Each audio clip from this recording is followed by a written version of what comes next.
გამარჯობა, მოგესალმებით. ამ ვიდეოში განვიხილავ Avengers Doomsday-ის ახალ ტრეილერს, რომელიც Marvel-მა ესე უცებ 20 ივლისს დადო და ვნახოთ რა ხდება ამ ტრეილერში, რა გვაჩვენეს და ასე შემდეგ. თქვენ მანამდე არ დაგავიწყდეთ, რომ აუცილებლად გამოიწეროთ ჩემი არხი და დაალაიქოთ ეს ვიდეო. ოკეი, ეხლა რა ხდება? როგორც ისიც Marvel-ს Doomsday Clock აქვს ჩართული თავის ჩენელზე, სადაც უკუთვლის საათი არის მანამდე, სანამ ეს ფილმი გამოვა.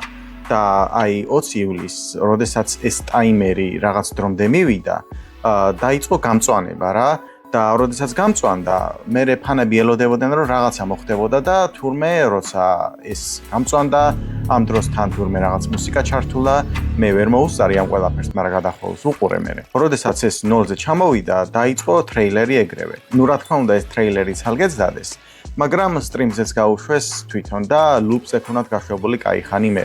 და ეხლა ისევ ის უკუთვლის საათი არის თუ შეხვალთ სტრიმზე და ნახავ. პირველად როცა ნახავ, იმდენად ბევრ რაღაცას არ აკვირდები, უფრო აი მომენტში ხარ და აქ სიამოვნებს და მთელი ამბები და ეხლა მოდი ნენელა განვიხილოთ და ვნახოთ დეტალურად რა ხდება ამ ტრეილერში. თავიდან პირველივე კადრი არის ჩარლზ ქსავიერი, რომელიც ფანჯრიდან უყურებს რაღაცას, რაც გარეთ ხდება. ანუ რაღაც ეს დიდი მრგვალი რაღაცა ფეთქდება და ზუსტად არ ვიცით რა არის ეს, ანუ შეიძლება პლანეტა არის მეორე რაღაც, ანუ შეიძლება შურისმაძიებლები რომ ამ რეალობაში გადმოდიან, ეგ გამოიწვევს ამ ყველაფერს, ან მთვარე გახლიჩა დუმმა შუაზე და ამას გვაჩვენებენ თუ რა ხდება წარმოდგენა არ მაქვს. თუ დავაკვირდებით და ვინახოთ რომ ანუ შუაზე არის გახლეჩილი და ამ ნაპრალში არის მოქცეული ჩარლზ ქსავიერის კადრი. და ანუ აშკარად რაღაცა ესეთი ხომალდი მთვარე პლანეტა თუ რაღაცა შუაზე იხლიჩება და ამაზე ბოლოში ვიტყვი კიდე, იმიტომ რომ ძალიან საინტერესო სურათი გამოაქვეყნა Marvel-მა. ამის მერე არის პირველი კადრი, სადაც დუმის პერსონაჟს ვხედავთ და ვიზუალები რო შევაფასო მთლიანი ტრეილერიდან ახლა ძალიან მომწონს რა კონცეპტ არტები და რაღაცეებიც გამოაქვეყნეს. ჩემი აზრით ახლოს არის იმასთან და რაღაც მომენტში ცოტა უკეთესიც არის, იმიტომ რომ ესე ხორცს შესხმულს რო ხედავ, აი უფრო რაღაც კარგი დასანახი არის, ასე ვთქვათ. დიზაინი მომწონს და ეხლა თვითონ დუმი ამ ტრეილერის განმავლობაში პირველ ნახევარში ლაპარაკობს და საუბრის მანერაზე მინდა რომ გავამახვილო ყურადღება, იმიტომ რომ RDJ-მ კარგად იმუშავა ამ პერსონაჟის ხმაზე, იმიტომ რომ განვასხვავოთ ტონი სტარკისგან.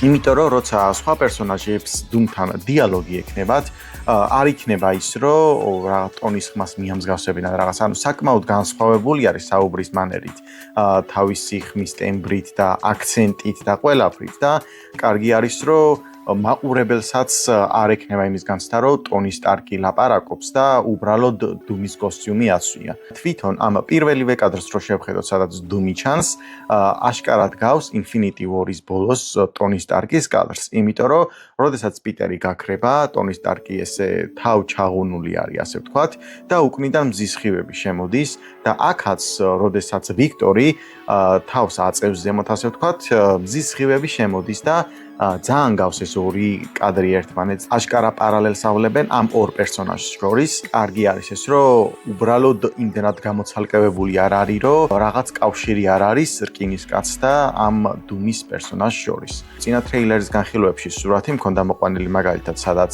დუმი და ტონი სტარკი ხვდებიან ერთმანეთს, რაღაცა ესეთი მინიშნებასავი სურათი იყო და სავარაუდოდ ტონი სტარკსაც ითამაშებს ეს და ყოველ შემთხვევაში ვინ ითამაშებს არ ვიცი, მაგრამ რკინის კაცი და დუმი რო ერთმანეთს შეხვდება, ამისკენ მიდის წესით ამ ფილმში საუბარი. მერე გვაჩვენებენ შურისმაძიებლების ახალ შენობას, რომელზეც ეს ახალი ლოგო არის მიკრული და ამ იდიოტების ჯოკს რატო შეტენეს ეს ახალი შურისმაძიებლობა წარმოდგენა არ მაქვს. ანუ ვაფშე Endgame-ის მერე ვინ არის შურისმაძიებლები, ვინ სად არის, რას აკეთებს, ვაფშე არსებობენ, ანუ ორიგინალი ნამდვილები რა. იკრიბებიან ეს ახალი შურისმაძიებლები ამ შენობაში და მთავარი პერსონაჟი ვხედავთ რომ არის თორი, რომელიც სიტყვით გამოდის და მოდი ამ კადრზე გავჩერდეთ და თორის სიტყვებს მერე მოუბრუნდები.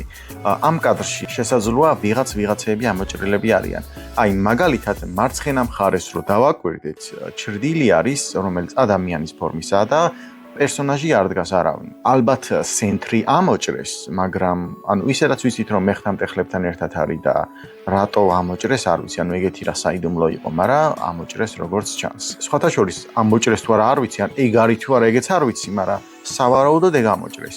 და ასევე კიდე ხალხი ამბობს, რომ აი აქ არის დუმი დგას ამათ შორისო, რაც ჩემი აზრით ცოტა უცნაური იქნება. ანუ იმიტომ რომ ეხა თორი სიტყვებს რომ დავუბრუნდეთ, მტერზე უყვება, რომელიც ისეთია, რომ აქამდე ასე ძალიან არ შემშინებიაო და მთელი ამბები და თუ ამაზე საუბრობს და ამათ უყვება და დუმი აქ დგას, აპა ვინტერზე საუბრება. არ ამგონია რომ დუმი აქ იდგეს. შეიძლება სხვა პერსონაჟი დგას, ვიღაცა, ვინც არ ვიცით ვინ არის ჯერ. მაგრამ ეს დუმი რო არ არის, მე მგონი აშკარა არის. არ ამგონია რომ დუმი აქ იდგეს და თორს უსმენდეს, როგორ ლაპარაკობს მტერზე, რომელიც ძალიან ძლიერია და ძალიან ეშინია ყველას. მოდი ამ კადრში Ant-Man-ზეც გავამახვილოთ ყურადღება, იმიტომ რომ როგორც ჩანს Endgame-ის ფორმა ასვია და არა ის, რომელიც თავის მესამე ფილმში ეცვა. ნუ ალბათ არ მოეწონათ და უკან დააბრუნეს ეს ძველი ფორმა. უნდა ვისაუბრო ასევე Ghost-ის პერსონაჟზე, რომელიც Ant-Man-ის ფილმში იყო ერთ-ერთი მთავარი პერსონაჟი და საინტერესო არის თუ ამათ შორის რაიმე დიალოგი იქნება.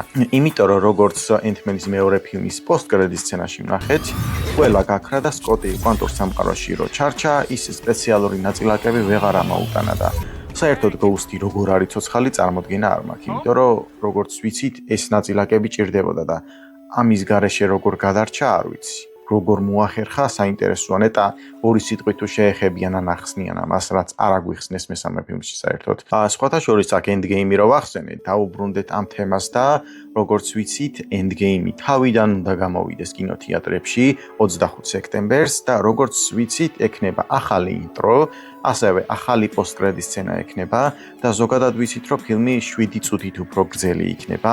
ამას იმისთვის უშვებენ, რომ Doomsday-ს კარგად გადაებას და საინტერესო იქნება ეს ახალი სცენები რა იქნება, ან ახალი post-credit სცენა, ან ინტრო საინტერესო არის საერთოდ როგორ დაიწყება და ასე შემდეგ და იმედია კავეა ამ ვერსიას ჩამოიტანს საქართველოში და ვიღაცის კინოთეატრში გადაღებული ყურება არ მოგვიწევს. ხედავთ რომ თორი ეშვება ბრძოლის ველზე, სადაც უნდა ებრძოლოს დუმს და ამ ბრძოლის ველზე ხედავთ რომ არავინ არ ჩანს. ანუ მარტო თორი და დუმი არიან. რაც ჩემი აზრით იმას ნიშნავს რომ ვიღაცეები ამოჭრეს, ვიღაცეები რა ანუ ბრძოლის ველს რო შევხედოთ, თითქოს ჩაწყნარებული არის სიტუაცია, ანუ დიდმა ბრძოლამ ჩაიარა უკვე თითქოს ყვამლიასდის ყველაფერს და სავარაუდოდ თორი გვიან ჩამოვა ან რაღაცა ეგეთი და მანამდე სხვა გმირები შეეწირნენ დუმთან ბრძოლას. რაც ჩემი აზრით მოსალოდნელი არის და საინტერესო იქნება თუ აქ რო არ ჩანან ამოჭრილები თუ არიან და ეხლა ამ კადრში სინამდვილეში სხვა დაღუპული პერსონაჟები უნდა იყვნენ. შეიძლება ცოცხლები იყვნენ, ძვლის გადარჩენილები ან რაიმე ეგეთი. ეს ასე იმიტომ მგონია რომ თორი დუმს ჩამოუხდა სრულიად ცარიელ ადგილზე, სადაც არავინ არ არის, არ ამგონია. ეს მთლიანი ბრძოლა, რაც ამ მომენტებში ხდება X-Men-ების სამყაროში, სასახლის ეზოში, სადაც X-Men-ები ცხოვრობენ. მერე უკვე საიკლოპსის სცენას ვხედავთ და ძლივს, რომ 500 წლის მერე წესიერი თავისი ფორმა ჩააცვეს. კარგი არის ეს, ძალიან ბედესი სცენა არის, ძერსკად გამოიყურება მე თუ მკითხავ და საინტერესო არის აქეთ შორის მაძიებლებისკენ, როგორც ჩანს ლიდერი არის თორი.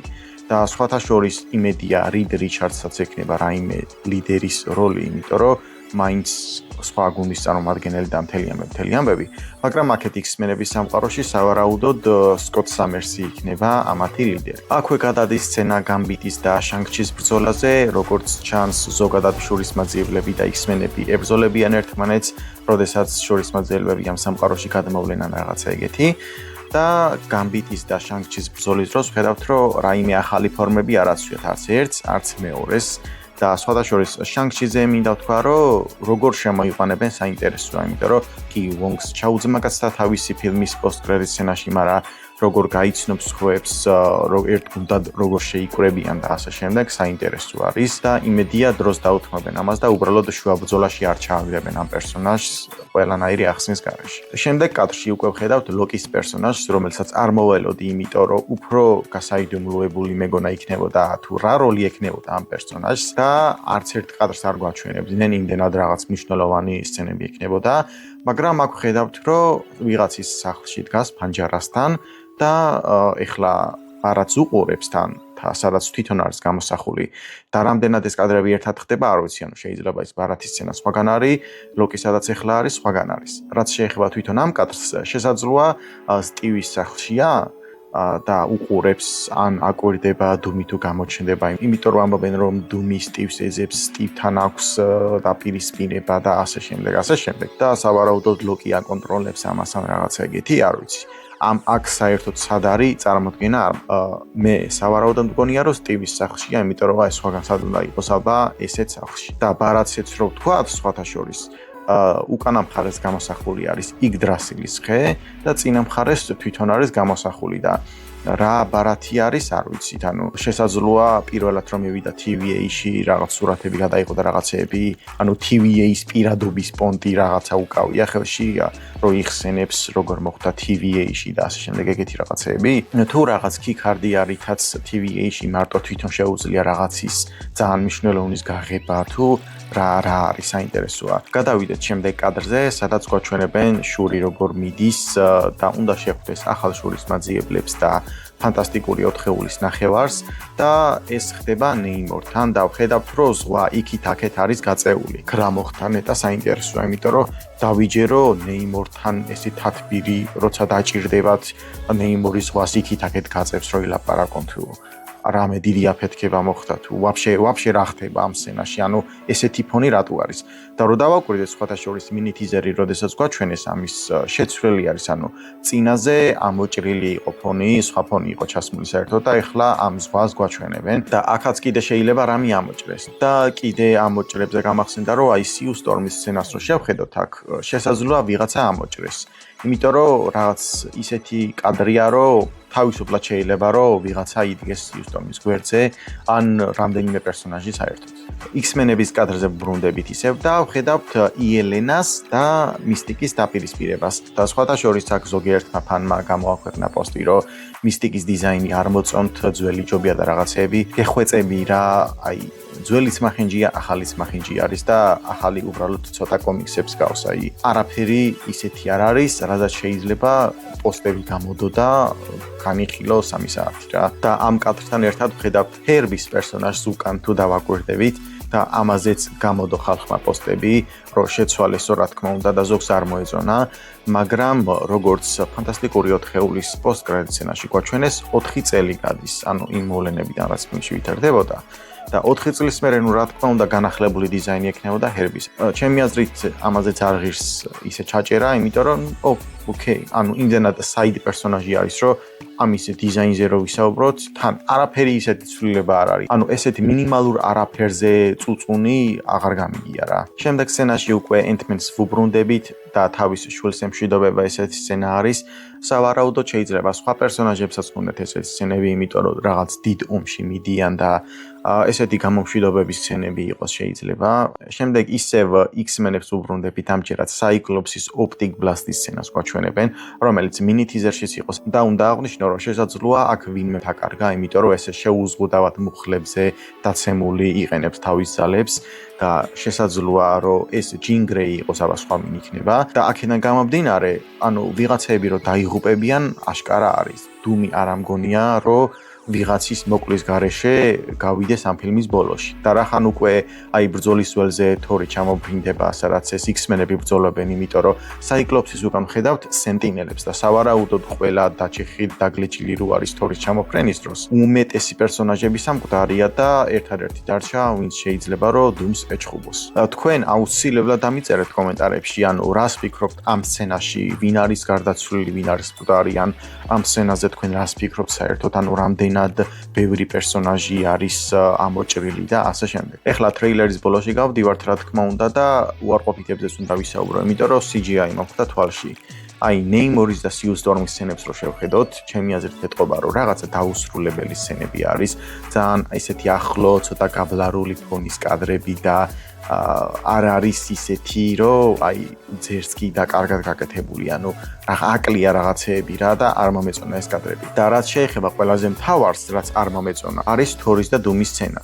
დუმი ასე თუ ისე არაფერს აკეთებს და სავარაუდოდ ძალიან ცოტა CGI-ა გამოყენებული და კარგად გამოიყურება, მაგრამ თორის პერსონაჟზე მინდა გავამახვილო ყურადღება, ეგრევე პირველივე ყურებისასაც კი მომხვდა თვალში, რომ დაუსრულებელი CGI არის ამ პერსონაჟზე. ჯერ მარტო, ჩამოფრენის სცენა ოკეი, ცოტა სწრაფი არის, შეიძლება დიდად გაატარო, მაგრამ როცა ახლო კადრი არის უკვე და სახეზე ვუყურებთ, აშკარად ეტყობა, რომ ცუდად არის გაკეთებული, იმიტომ რომ ჯერ ვარცხნილობას რო შევხედოთ, რა ძალიან აპარსული ჩანს თორის თმები. როცა სხვა კადრებს შევხედავთ ამ ტრეილერში, ვხედავთ, რომ თორს ესეთი აპარსული და ნულზე დაყვანილი გვერდები არ აქვს რა.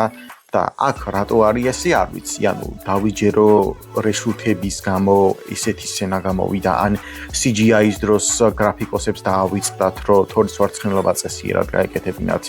და სახეზეც ცოტა დეტალიზაცია აკლია და მოკლედ, სავარაუდოდ ვფიქრობ, რომ თქვენც მოგხვდებოდათ თვალში, იმიტომ რომ რაღაც ისე არ არის ამ სცენაში და იმედია, რომ გამოასწორებენ ამას. და თან ვიცით, რომ ეს ტრეილერი არის ის, რომელიც სინემაკონზე აჩვენეს ფანებს 3 თვის წინ და თან გართულება მაქვს და ბევრი პოსტი შემხვდა ამაზე, ბოლო 10 წამში, ბოლო 5 წამში, მაგრამ ეს 10 წამი ბოლო 3 თვეში როგორ ვერ გამოასწორეს, რომ კარგად გამოიყურებოდეს, სხვა სცენებზე პრობლემა არ მქონია რა და მაინც და მაინც ერთი კადრი ხო უნდა ყოფილიყო, სადაც CGI-ზე უნდა გვეწოწუნა.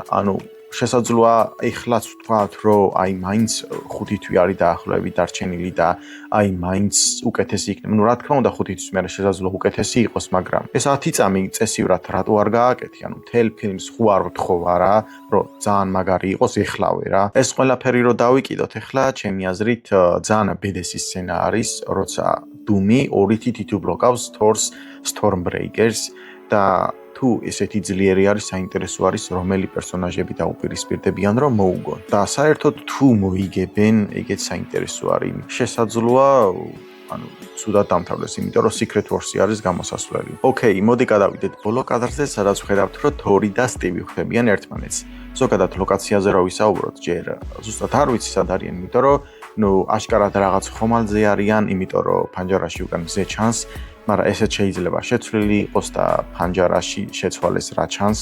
შესაძლოა TVA-ში იყონ, მაგრამ რა ვიცი, არ ამგონია. მოკლედ რას გაიგებ ეხლა? თვითონ სცენაზე რო გადავიდეთ, სტივი არის სრულიად სხვანაირი, იმიტომ რომ ესეთი გრძელი თმები აქვს, წვერები და ჟაკეტში და სპორტულებში არის მოსული აქ. თან თორს როცა შეხვდება, ეუბნება რომ hey pal.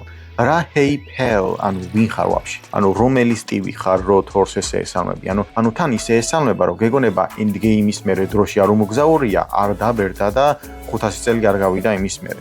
გეგონება, რომ Endgame-ის მერე პროსტა წავიდა და 5 წლის მერე შეხვდა ისევ. რომელი სტივი არის ძალიან საინტერესოა, იმიტომ რომ mini teaser-ში გვაჩვენეს, რომ ის სტივი, რომელიც პეგისთან ერთად დარჩა, შვილი ყავს და დიზაინი არის Endgame-ის მსგავსი. და აქ არის სრულიად სხვა დიზაინის.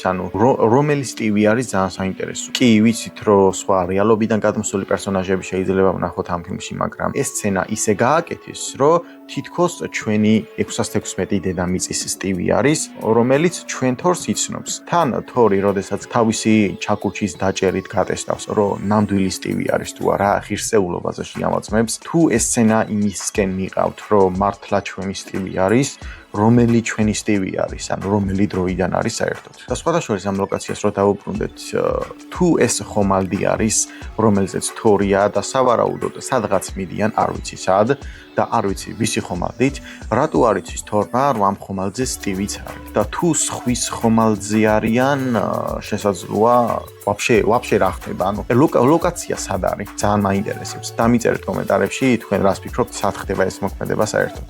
აქვე ხალხმა შეამჩნია, რომ სტივის უკან ვიღაც დგასო, მაგრამ იმდენად გაბლარულია, რომ ნებისმიერი ვინმე შეიძლება იყოს და რა ვიცი, ამის გარჩევა ეხლა ძალიან სისულელი არის. სტივზე ასევე მინდა ვთქვა ის, რომ იმედია ფორმას ჩაიცვამს და ასე ჟაკეტებში და სპორტულებში გამოწყობილი არ ივლის მთელი ფილმი. იმიტომ რომ OG კაპიტანი ამერიკა არის ბოლო-ბოლო.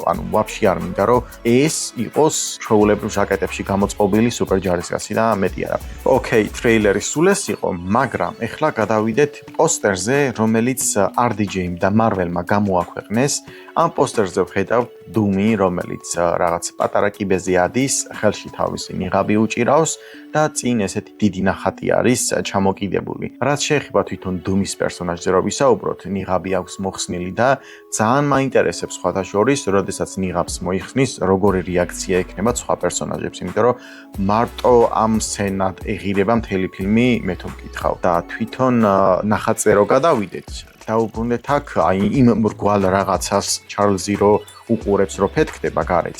აი რა არის სავარაუდოდ ამ სურათში არის. ანუ შესაძლოა პლანეტამ თქვა რაღაცა ეგეთი უნდა აფეთქდეს სავარაუდოდ. და თვითონ აი ქალის და ბავშვის პერსონაჟს რო შევხედოთ ამ ნახატზე, სავარაუდოდ მგონია რომ დუმის ცოლ-შვილი არიან, იმიტომ რომ RDJ-მ ასევე გამოაქვეყნა ეს პატარა სურათი თავის Instagram-ზე, სადაც ნახატი არის რომ დუმი თავის შვილთან ერთად თამაშობს და იქ პატარა ისტერეგებიც არის კიდე, მაგრამ ისტორია რომელიც დუმის პერსონაჟს დაუწერეს, სავარაუდოდ იქნება დუმის ოჯახზე და სავარაუდოდ იქნება რომ დაკარგავს თავის შვილს ან თავის ცოლს ან ორივეს და ამის გამო აკეთებს იმ ყველაფერს, რასაც აკეთებს. მოკლედ, დუმის ისტორია არის ერთ-ერთი ყველაზე მნიშვნელოვანი ამ ფილმისთვის. იმედია ძალიან კარგი და ძლიერი ისტორია ექნება. და სულ ბოლოს მოდი დავუბრუნდეთ ფანტასტიკური 4-ეულის კრედიტ სცენას, იმიტომ რომ ახლა San Diego Comic-Con მიმდინარეობს და აქ გამოფენილი იყო სხვადასხვა კოსტიუმები Doomsday-დან და ერთ-ერთი იყო სრულიად ახალი, ეს ფორმა იყო გამოფენილი, ასე ვთქვათ. და კუთხეში ეწერა Latvian Witch, ანუ ლატვერიის ალქაჯი, გრძნეული თუ witch როგორ არის ქართულად. და აშკარად ქალის ფორმა არის, ნიღაბიც ესეთი მოყვანილობის არის, რომ ქალის არის, ვინ არის ეს პერსონაჟი, ძალიან საინტერესოა. და პოსტკრედიტ სცენას რაც შეეხება ფანტასტიკურ 4-ეულში, ნიღაბს რო შევხედოთ, ანუ ესეთი გლუვი, არადეტალური დუმის ნიღაბს საერთოდ არ გავს, რასაც ფილმში ვხედავთ ახლა და ჩემი აზრით ამ პერსონაჟის ნიღაბი იყო და ეს პერსონაჟი ვნახეთ ფანტასტიკური 4-ეულის პოსტკრედიტ სცენაში და არა თვითონ დუმ და მაინტერესებს ეს პერსონაჟი ვინ არის, იმიტომ რომ თუ witch, ანუ Scarlet Witch-თან რაიმე კავშირი თუ აქვს, ძალიან საინტერესოა. იმიტომ რომ იმ სამყაროდან საიდანაც დუმია, შესაძლოა Scarlet Witch-ი არის Latvian Witch და დუმის ახლობელი პერსონაჟია, შესაძლოა თვითონ ცოლი იყოს. ეს რომ ნახე, ანუ ვაფშე გამიკვირდა, იმიტომ რომ ვაფშე არ ველოდი რომ მსგავსი ფორმა სხვა პერსონაჟის იქნებოდა კიდე. ოკეი, მოდი აქ მოვრჩეთ ტრეილერის განხილვას, მე მგონი საკმარისად ბევრი ვისაუბრე და თუ რაიმე გამომრჩა, აუცილებლად დამიწერეთ კომენტარებში, თქვენ რა დეტალები შეამჩნიეთ, რა ისეთი ისტერეგები დაინახეთ, რაც მე არ მithkoms ვიდეოში და ასე შემდეგ. მე დაგემშვიდობებით და ნახვამდის.